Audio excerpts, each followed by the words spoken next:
Well, it is a cold St. Patrick's Day. We take a look at St. Patrick's climatology and when we'll see some warmer temperatures, and eyes are on the next storm potentially for late next week.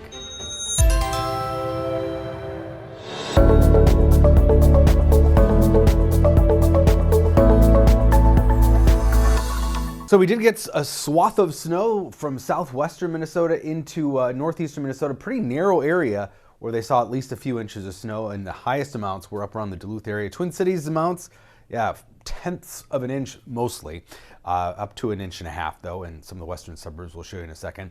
And precipitation-wise, it was another soaking of rainfall for many areas, 0.21 of an inch officially at the airport, but where they got more snow, more liquid equivalent too, up around the Duluth area. Some areas upwards of 0.5 inch to 1 inch of some liquid water. So as far as those metro totals, yeah, a couple tenths of an inch, a tenth officially at the airport, to as much as 1 inch or so in some of the northern suburbs, 5 inches though in Elk River, and up around St. Cloud, 3 inches of snow. Duluth generally in that 3 to 6 inch range, though outside of it, 7.3 inches in Payne, which is just northwest of Duluth. So that was one of the higher amounts that we saw. And all of it, of course, a very heavy, wet snow. And the very wet pattern we've been in, along with this slow melt, or almost non-existent melt for some, has increased the odds of flooding this spring. This is the latest from the Weather Service. And all these purple dots along the Mississippi are a likelihood of reaching major flood stage this spring, just because there's so much moisture tied up in that snowpack. And a lot could happen. We could exacerbate it, depending upon precipitation and temperatures the next few weeks. A reminder that despite its cold, St. Patrick's Day has been warming 5.3 degrees in just the last 53 years. We're going to be far from that 80 we had in 2012. Teens only, statewide, single digits to the west. That is way below normal, no shocker there. About 25 degrees below normal, these temperatures today. So the strong March sunshine is deceptive, but the temperatures for the second half of March should be in the 40s, with a big range, of course, normally 30s, 40s, or even 50s, but teens is definitely below. And the wind, of course, adding a bite to it. Winds today remaining at 15 to 30 miles an hour, so the wind chills are going to stay below zero much of the day.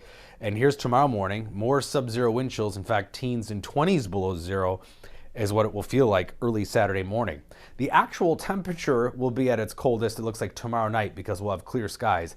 Clouds will fill back in a little tonight. The winds will help keep the atmosphere mixed up, but Sunday morning, single digits, and I think a wide swath of sub-zero readings in western Minnesota. The Pacific remains pretty active. We got more storms lined up here. They don't look as bad for California, but we're watching in the Aleutians. Doesn't look like much, but this area of upper level disturbance is going to be making its way south and east here over the coming days, moving into the northwest and hitting California probably Tuesday. So more rain for Northern California, snow in the Sierra Nevada.